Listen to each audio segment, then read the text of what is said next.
Hello everyone, welcome to the Ashu academy banking and law. आप सभी viewer का बहुत बहुत स्वागत है। उम्मीद करते हैं कि आपकी पढ़ाई काफ़ी अच्छी चल रही होगी। अगर नहीं चल रही तो आप डिले मत करिए, ठीक है।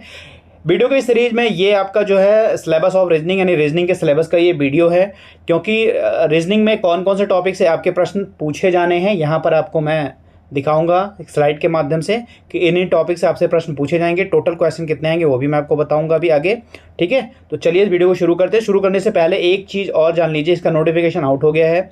लास्ट डेट जो है वो 21 जुलाई 2025 है, ठीक है। तो फॉर्म 21 जुलाई से पहले इस फॉर्म को भर लीजिएगा, ठीक है। इसका जो नोटिफिकेशन है चैनल पे पड़ा हुआ है, तो आप जो है चैनल पे सर्च करके देख सकते हैं, ठीक है।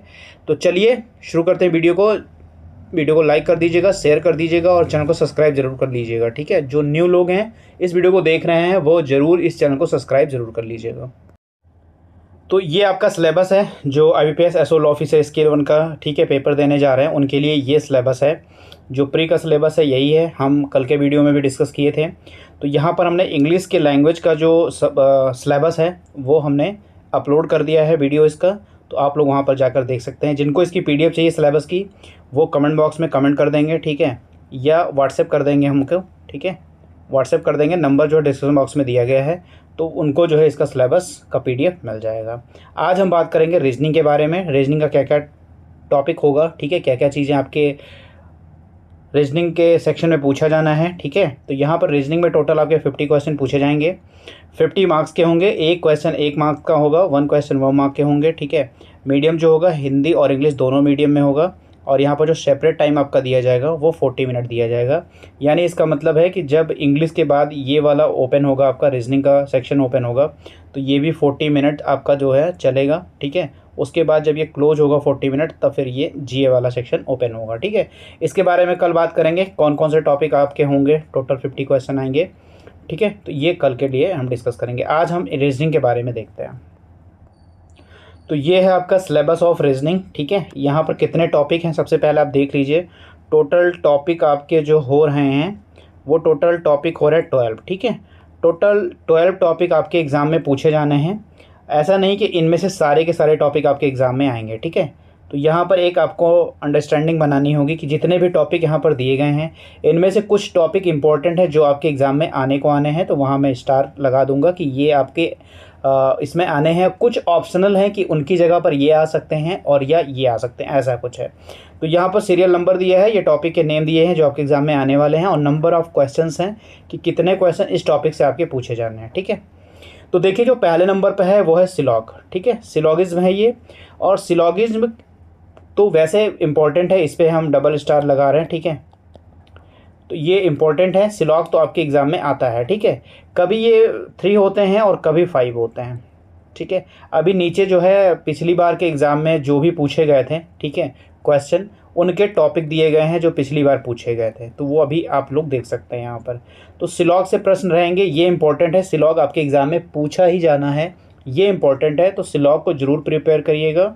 और सिलॉग जितने भी होंगे, ठीक है, अगर 3 क्वेश्चन आते हैं या 5 क्वेश्चन आते हैं, इन दोनों में आपका जो है, ठीक है, जो पिछली बार जैसे पूछा गया था, बच्चों ने बताया था, वो ओनली फ्यू वाले ज़्यादा पूछे गए थे, ठीक है, ओनली फ्यू वाले ज़्यादा पूछे गए थे। तो आप जो है जितने भी सिलॉग हैं, चाहे वो बेसिक लेवल के हों, चाहे मॉडरेट लेवल के हों, चाहे टॉप लेवल के, तो आप प्रैक्टिस ज़रूर कर लीजिएगा, ठीक है। दूसरे नंबर पे है पजल, ठीक है। पजल से कम आपके जो है 20 to 25 क्वेश्चन होते हैं, ठीक है। 20 क्वेश्चन होते हैं, 25 ये भी डबल स्टार लगा लीजिएगा, क्योंकि पजल भी आपके इस पेपर में आने ही आने हैं। सिलॉग बिल्कुल इंपॉर्टेंट है, आएगा। पजल जो है आपके आएंगे कम से कम 4 to 5 पजल रहेंगे आपके, ठीक है। अगर 4 आएगा तो 20 क्वेश्चन होंगे, अगर 5 आएगा तो 25 क्वेश्चन होंगे, ठीक है। तो ये हैं आपके 4 to 5 पजल आएंगे। कौन कौन से पजल होंगे वो भी अब नीचे आपसे हम थोड़ा सा डिस्कस कर लेंगे, तो ये भी इंपॉर्टेंट है।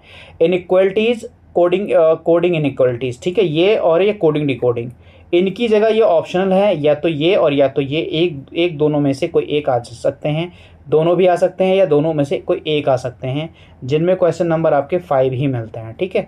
कोडिंग डिकोडिंग के 5 ही मिलते हैं आपको, तो ये भी इंपॉर्टेंट है, बट ये ऑप्शनल है, या तो ये आएगा या तो दोनों आ सकते हैं, ठीक है। तो जितने भी टॉपिक आप प्रिपेयर करिए, कभी आते हैं और कभी नहीं आते। इनपुट आउटपुट, ठीक है, ये भी ऑप्शनल है, बट इसको भी डबल स्टार लगाइए, क्योंकि अगर इनपुट आउटपुट आपके एग्ज़ाम में आता है तो काफ़ी ईजी होता है, अगर आपने इनकी काफ़ी प्रैक्टिस करे हैं। काफ़ी क्वेश्चन इसके लगाए हैं तो काफ़ी जो होता है इजी होता है, ठीक है। इसमें भी टफ होते हैं, मॉडरेट होते हैं, सारे लेवल होते हैं, बट ये स्केल 1 का है, तो स्केल 2 का होता तो थोड़ा टफ होता है, और स्केल 1 का है तो बहुत टफ नहीं होता है, ठीक है। इसके टोटल 5 क्वेश्चन होते हैं, तो इनको भी आप डबल स्टार लगा लीजिए कि इनपुट आउटपुट आपके एग्जाम में पूछे जाएंगे। कभी कभी नहीं पूछा जाता है और मोस्टली मतलब पूछा ही जाता है। 5 नंबर पे है ब्लड रिलेशन, ठीक है। ब्लड रिलेशन से आपके कभी कभी 1 प्रश्न होते हैं, ठीक है, कभी कभी 3 होते हैं, कभी कभी 5 होते हैं, ठीक है। तो ये प्रश्न आपके ब्लड रिलेशन का भी आ जाता है, कभी कभी एक ही क्वेश्चन देता है उसमें 5 पूछ लेते हैं, कभी 1, 2 और 3 करके अलग अलग 3 तरह के अलग अलग क्वेश्चन होते हैं जिसमें आपको ढूंढना होता है सारे क्वेश्चन को। कभी कभी एक ही क्वेश्चन पे 5 क्वेश्चन आ जाते हैं, तो ये भी आप लोग डबल स्टार लगा लीजिए। सिटिंग अरेंजमेंट, ठीक है, सिटिंग अरेंजमेंट ये पजल का हिस्सा है, तो यहाँ पर जो मैंने बताया कभी कभी 4 कभी कभी 5, तो 5 इसको ऐड करके 5 हो जाते हैं, ठीक है। तो यहाँ पे कौन कौन से टॉपिक इसमें भी हैं वो भी हम आपको बताएंगे अभी, ठीक है। सिटिंग अरेंजमेंट, डाटा सफिशियंसी, इनके भी कभी 3 क्वेश्चन होते हैं, कभी 5 क्वेश्चन होते हैं, तो ये भी टॉपिक है आपके। ऑर्डर एंड रैंकिंग के काफ़ी इंपॉर्टेंट है, ये भी आपके कभी 3 हैं कभी 5 आते हैं, तो ये सब मिलाकर कोडिंग डिकोडिंग आपका इंपॉर्टेंट है, डबल टिक आप कर लीजिएगा, डबल स्टार। और अल्फ़ा न्यूमेरिक सीरीज, ठीक है, सीरीज कभी कभी आती है, अल्फ़ा न्यूमेरिक हो गई या नंबर सीरीज हो गई, तो कभी कभी आपको एग्जाम में देखने को मिल जाती है और कभी कभी नहीं आती है, ठीक है। तो ये भी आप पढ़ के प्रिपेयर करके ज़रूर रखिएगा, अगर आ जाता है तो ये आपका गोल्डन लक होगा, गोल्डन चांस होगा, और नहीं आता तो कोई बात नहीं, आप प्रिपेयर करके, ठीक है, इसको रखिएगा। तो यहाँ पर कभी 3 और कभी 5 क्वेश्चन यहाँ पर भी आपके पूछे जाते हैं। उसके बाद जो है 2 टॉपिक और बचते हैं हमारे, वो 2 टॉपिक में कौन कौन से और हैं ये देख लीजिए। तो 11 नंबर पे है डायरेक्शन एंड डिस्टेंस, इसका 1 क्वेश्चन भी होता है, ठीक है। और जब आप कभी 1 क्वेश्चन पूरे के पूरे पूछे जाते हैं तो उनमें कभी 3 कभी 5 होते हैं, ये भी ध्यान रखिएगा। तो ये भी डबल स्टार लगा लीजिएगा, इससे डायरेक्शन और डिस्टेंस से 1 प्रश्न तो हमेशा होता है, ठीक है। अक्सर बच्चे जो है इस प्रश्न को जरूर कर लेते हैं, लेकिन इसमें क्या है, टोटल 50 क्वेश्चन, 3 या 5 इसमें आपके डायरेक्शन या डिस्टेंस से क्वेश्चन पूछे जा सकते हैं, इसको भी डबल स्टार कर लीजिएगा। और वर्बल रीजनिंग से भी आपके क्वेश्चन पूछे जाते हैं। तो टोटल जो आपके पूछे जाने हैं 50 क्वेश्चन पूछे जाने हैं, ठीक है, 50 मार्क्स के होंगे और 40 मिनट इसको आपको टाइम मिलेगा, ठीक है। यहाँ पर अब देखिए ये क्वेश्चन जो है एग्जाम में आपके पूछे गए थे, जैसे सिलॉग ओनली फ्यू वाले पूछे गए थे, ठीक है, ये काफ़ी इंपॉर्टेंट है। मशीन इनपुट मैंने बोला था डबल स्टार लगा लीजिएगा, लेकिन कभी कभी नहीं पूछा जाता है, मोस्टली पूछा जाता है, ठीक है, तो ये भी इंपॉर्टेंट है। कोडेड इनइक्वालिटीज़, ठीक है, ये आपका पूछा गया था। डायरेक्शन डिस्टेंस से आपका 1 पूछा गया था। ब्लड रिलेशन से आपसे क्वेश्चन पूछा गया था। ऑर्डर रैंकिंग से पूछा गया था।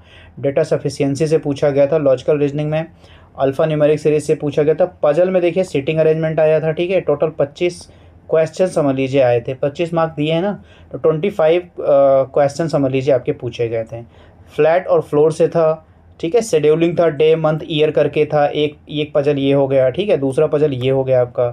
तीसरा जो है ईयर बॉक्स करके, ठीक है। सिटिंग में 2 वेरिएबल बैठे हुए थे, सर्कल, एक सर्कुलर साइड एक इनसाइड, ठीक है, ये हो गया तीसरा। एक बॉक्स वाला हो गया चौथा, और एक लाइनर 2 वेरिएबल नॉर्थ, ये 5वां, ठीक है। तो कभी कभी 4 और कभी कभी 5 जो है आपके पजल पूछ लिए जाते हैं। तो ये पिछली बार एग्जाम में पूछे गए थे, तो यहाँ से भी आपको कुछ हेल्प मिल सकती है। और एक टॉपिक ये है लॉजिकल रीजनिंग का, उनमें जो स्टेटमेंट अजम्पशन के क्वेश्चन पूछे जाते हैं, स्टैंडर्ड इंटरफेरेंस, इनके भी 10 क्वेश्चन आपके वहाँ पे देखने को मिलेंगे। 10 to 5 क्वेश्चन आपको देखने को मिलेंगे। Cause and effect, course of action, ठीक है, स्ट्रेंथ और आर्गूमेंट, स्टेटमेंट कंक्लूजन, तो ये भी आपको क्वेश्चन वहाँ पर देखने को मिलेंगे, इसलिए इसको यहाँ अलग से ऐड कर दिया गया है। तो ये टोटल आपका हो गया रीजनिंग का पूरा सिलेबस, ठीक है। यहाँ पर आप लोग देख लीजिएगा, स्क्रीनशॉट ले लीजिएगा या नोट कर लीजिएगा, जो भी जैसा भी सूटेबल होगा, ठीक है। तो ये हो गया। बाकी आपकी कोई क्वेरी होगी तो कमेंट में करके, ठीक है, आप पूछेगा, या मुझसे व्हाट्सएप से भी चीज़ें पूछ सकते हैं, ठीक है।